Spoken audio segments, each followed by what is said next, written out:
আসসালামু আলাইকুম ওয়া রাহমাতুল্লাহি ওয়া বারাকাতুহু। আউযু বিল্লাহি মিনাশ শাইতানির রাজীম। বিসমিল্লাহির রাহমানির রাহিম। নাহমাদুহু ওয়া নুসাল্লি আলা রাসূলিহিল কারীম। আম্মা বাদ।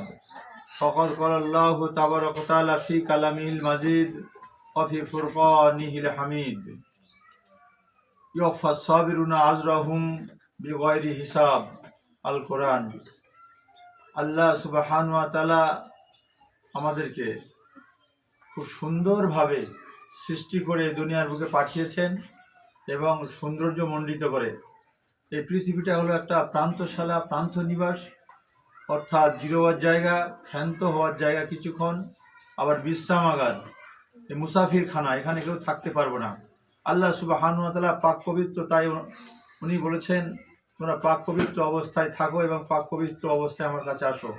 আল্লাহ সুবহানাহু ওয়া তাআলা আমাদেরকে পাক পবিত্র থাকতে বলেছেন এবং সৌন্দর্যভাবে সুন্দর করে সৃষ্টি করেছেন, তাই সৌন্দর্যভাবে থাকতে বলেছেন, পবিত্র করে পাঠিয়েছেন এবং পবিত্র হয়ে থাকতে বলেছেন। আল্লাহ সুবহানাহু ওয়া তাআলা আমাদেরকে প্রত্যেকটা মানুষের জন্যে পবিত্র হওয়ার জন্যে বলেছেন। আল্লাহ সুবহানাহু ওয়া তাআলার নবী বলেছেন তোমরা সবসময় অজু অবস্থায় থাকবে, অজু আবার ভেঙে গেলে অজু অবস্থায় থাকবে। তাই আমরা প্রথমেই বলবো তায়াম্মুম, অজু এবং গোসল, এই তিনটে বিষয়ের উপরে আজকের অনুষ্ঠানটা শুরু হচ্ছে। এসব দিন শিখি দিনের পথে দিনের আলোয় অনুষ্ঠানটার নাম, আর চ্যানেলের নাম হলো এসকে জামিলউদ্দিন অফিসিয়াল। যেখানে আমরা ভিডিওটা করছি এই জায়গাটা হলো একটা মাদ্রাসা শিক্ষা কেন্দ্র। এই মাদ্রাসাটার নাম হলো নলিয়াখালী আবু জাফর কুরআনিয়া সিদ্দিকিয়া মাদ্রাসা। আপনারা যারা শুনছেন, শুনবেন, দূরে কাছের সমস্ত দর্শক মণ্ডলী বা শ্রোতা মণ্ডলী এবং আমার দিন দরদি বাপু ভাইরা, মা বোনেরা যারা শুনবেন, আমল করার চেষ্টা করবেন, সেই সাথে সাথে অপরের কাছে পৌঁছাবার চেষ্টা করবেন। এটা দিনই কাজ। তাই আপনাদের শোনানোর জন্য, জানানোর জন্য এবং দিনের পথে আসার জন্যে আমি আহ্বান করছি। অনুষ্ঠানটি শুরু করছি। তো আমাদের সর্বপ্রথমে যদি আমাদের অজু করার জন্যে যে পানি আছে, আমাদের পানির অভাব নেই, অঢেল পানি। যদি কারো অসুবিধা হয়, যেমন রোগের প্রকোপ হবে, রোগ বেড়ে যাবে, বা সাপের বাঘের ভয় আছে, কিংবা শত্রুর আক্রমণ আছে, শত্রু আক্রমণ করবে, তার জন্যে তিনটে কারণ দর্শানোর জন্যে আমরা তায়াম্মুম করে নেব, শরীর পাক হয়ে যাবে। নামাজও তায়াম্মুম করলে চলবে। কিন্তু পানি যদি তৎক্ষণাৎ পাওয়া যায় হাতের কাছে বা নাগালে থেকে থাকে, তাহলে তায়াম্মুম কেটে যাবে, তখনই অজু করতে হবে। তায়াম্মুমের কটা ফরজ? তায়াম্মুমের জোরে বলবে তোমরা, কটা ফরজ? তায়াম্মুমের তিনটে ফরজ। কটা বললাম? তিনটে ফরজ। তোমরাও বলবে, ওখান থেকে বলবে, উঠে যাবো, অসুবিধা হবে না, ছবি দেখা যাবে না যদিও। তায়াম্মুমের কটা ফরজ বললাম? এই তিনটি ফরজ। তায়াম্মুমের নিয়ত করা 1 নম্বর হলো নিয়ত করা, 2 নম্বর হলো হ্যাঁ মুখমণ্ডল, হাতিতে বলছি যে পাক মাটিটা হাত ঘষে বা মেরে একটু ঝেড়ে ফেলে দিয়ে মুখমণ্ডল মুছে করে নাও। কত?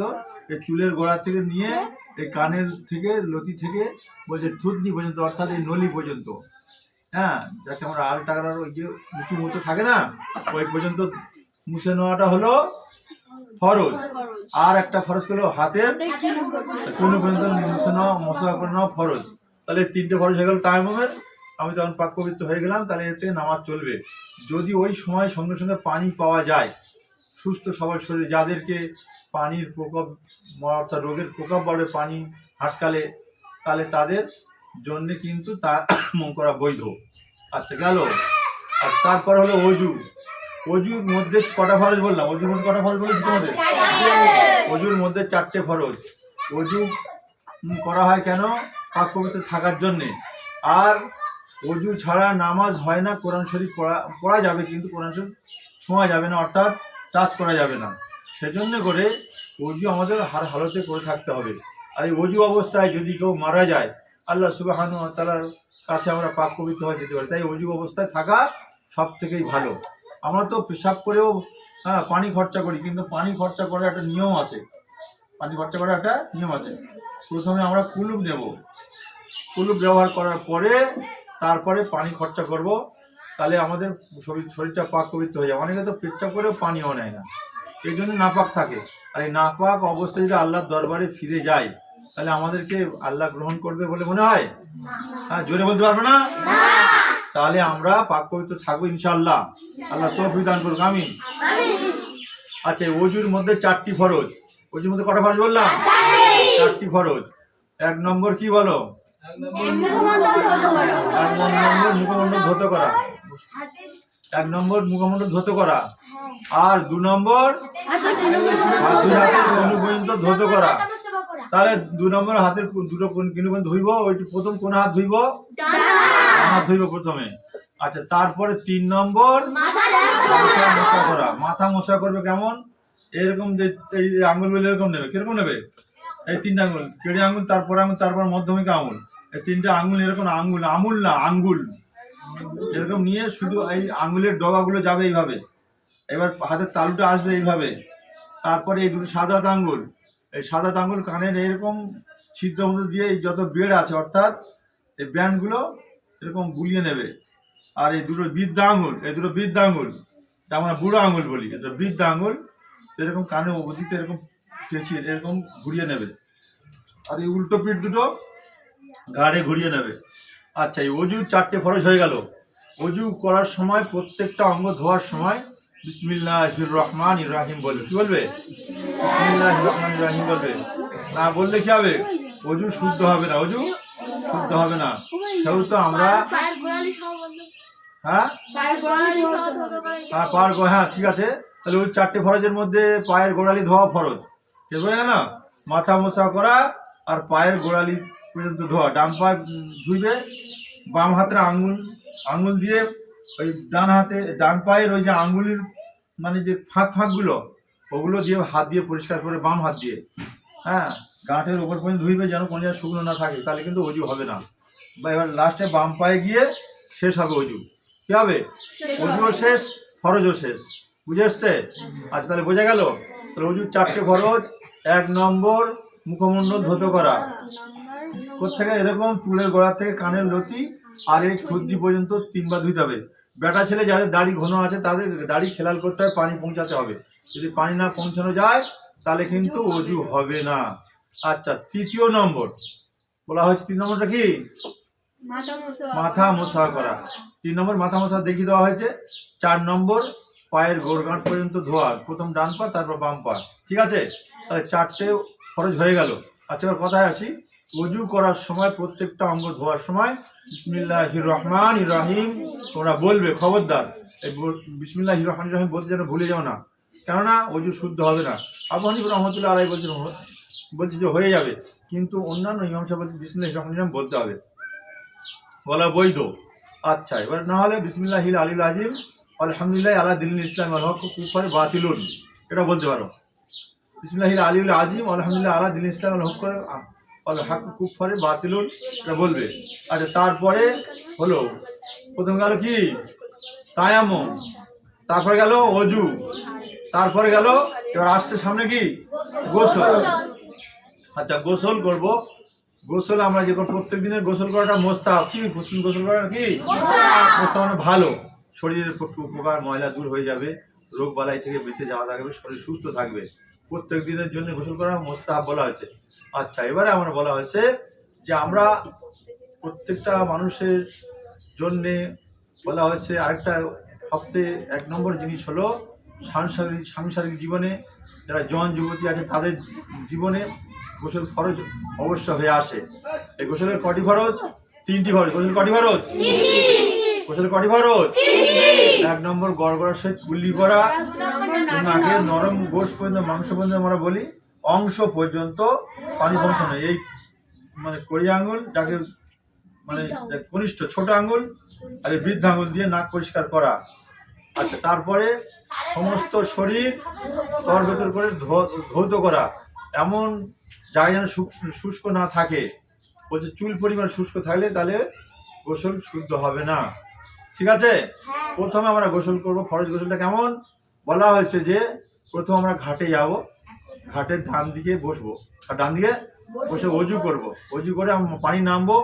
এবারে আমাদের নাপাকিগুলো প্রথম বাম হাত দিয়ে ধুয়ে দেবো। তারপরে আমরা ফের কি করব?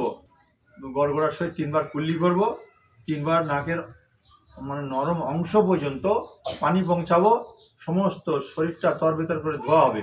তাই যখন নাকের নরম অংশ পর্যন্ত পানি ধোয়া হয়ে যাবে, তো আঁচলা করে পানি নিয়ে 3বার মাথা ঢালবে, আর ডান কাঁধে 3বার ঢালবে। ঢালার পরে এবার সমস্ত শরীরটা মাজা শুরু করবে।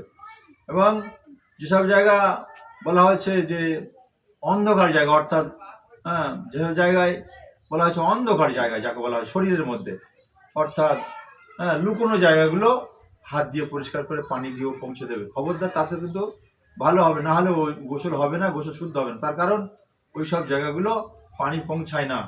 শীতের সময় তো বেশি বেশি করে, সেগুলো খেয়াল রাখবে। তাহলে হয়ে গেল। এবার ডান দিকে থেকে নামা হলো, ঘাটের ডান দিক থেকে নামা হলো। এবার গিয়ে নামায়তুল গুসলা লিরাফিল জানাবাতি বলে ডুব দেবে। ডুব দিয়ে মাথাটাও ভালো করে মানে হাত দিয়ে এরকম মর্দন মাজবে, কেননা চুলের গোড়ালি এবং সমস্ত চুলে যাতে পানি পৌঁছায়। মেয়েদের যারা বেনি আছে, অর্থাৎ বড় বড় চুল বা ছোট চুল হোক আর বড় বড় বেনি বা চুল হোক, চুলের বেনিটা অর্থাৎ যা কি বলে, আলটা বলে নাকি, তোমরা কি বলো? নোটন, খোপা বলে, কেউ নোটন বলে, কেউ আলটা বলে। আর ঠিক আছে, বিভিন্ন রকম নাম আছে বিভিন্ন জায়গায়। যেন আমাদের এখানে খোপা বলে, কেউ আবার নোটন বলে, অন্য জায়গায় আলটা বলে, অন্য জায়গায় বিভিন্ন বিভিন্ন নাম। যেমন আমরা এখান দিকে বাদা বলি, কেউ মাঠ বলে, কেউ বিল বলে, অন্য জায়গায় জলা বলে। সেজন্য করে বলছি যে বিভিন্ন নাম আছে। তা ওই নোটন, খোপা বা আলটা গুলো খুলে দেবে, দিয়ে চুল ছাড়িয়ে দেবে, দিয়ে চুলে পানি পৌঁছাবে। চুলে পানি না পৌঁছাবে খরচ আদায় হবে না, শরীর নাপাক থেকে যাবে। এর থেকে আমাদের সতর্ক হতে হবে। এবারে আমরা যখন উঠে এলাম, বাম দিক থেকে উঠে আসবো। কোন দিক থেকে উঠে আসবো? ঘাটের বাম দিক থেকে উঠে আসবো। যারা ডাঙায় গোসল করছে তারা কোনো অসুবিধা নেই, এই দিক থেকে একটু ওই দিক থেকে বাম দিক থেকে ঘুরে আসবে। ঠিক আছে, বুঝে আসনি?